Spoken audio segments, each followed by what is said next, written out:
Gosh, Trish. Weed or wildflower? We would say weed-orama if Dr. John were Yeah. here. Well, you know, I think they're pretty because in my yard I noticed that on a warm day the bumblebees or any of the insect bee family members are out. They like the hen bit? They do like the hen bit.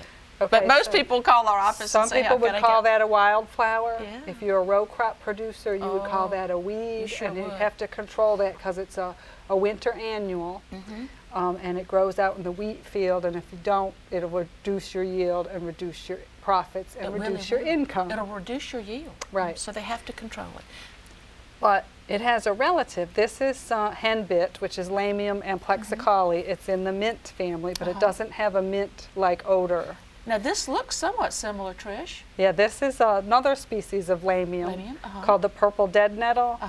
Whereas you see this in a field of crops, you would see this in a lawn or landscape And situation. it doesn't have any mint no aspect. odor, and it has a similar flower. It's a lighter color, and they're related. So it's a question of taste with this one. Well, and if you have too much of it and it's taken over, but a little bit here and there. But in both cases, they can be controlled with a pre-emergent fertilizer in the fall. Herbicide, Yeah, pre-emergent herbicide in the fall. Okay. And you don't want to have it blended with your fertilizer because when it's time to weed, it's not time to feed. And I went out in the yard this morning thinking, what will I have for a hat? And I thought I came up with a pretty good combination. What do you think? I love it. I love the hens and biddies. Is that what that is? Yeah. And then the camellia in the front? Yeah. That is nice. Yeah. I thought that was kind of, the two colors, I thought was such a pretty red camellia. It was blooming outside of my kitchen window, and I went out there to look at the rain gauge, 0.6, and there was the little hens and chicks or whatever they are, and I said, that might be pretty together. We call them biddies. Biddies, yeah.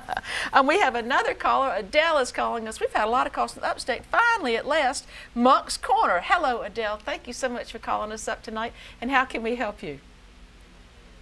Yes, ma'am. I have a pecan tree. I was listening to what they were saying earlier, and about how some of the worms turn to moths.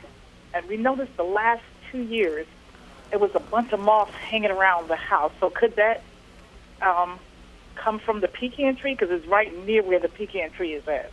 It's right near the house.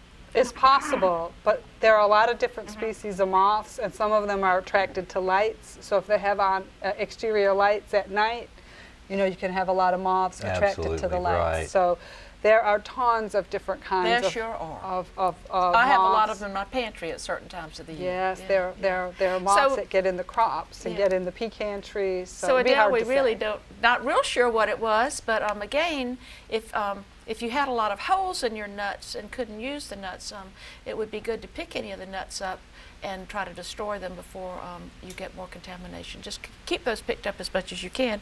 And again, we hope that you have a good harvest of pecans down there in Monk's Corner.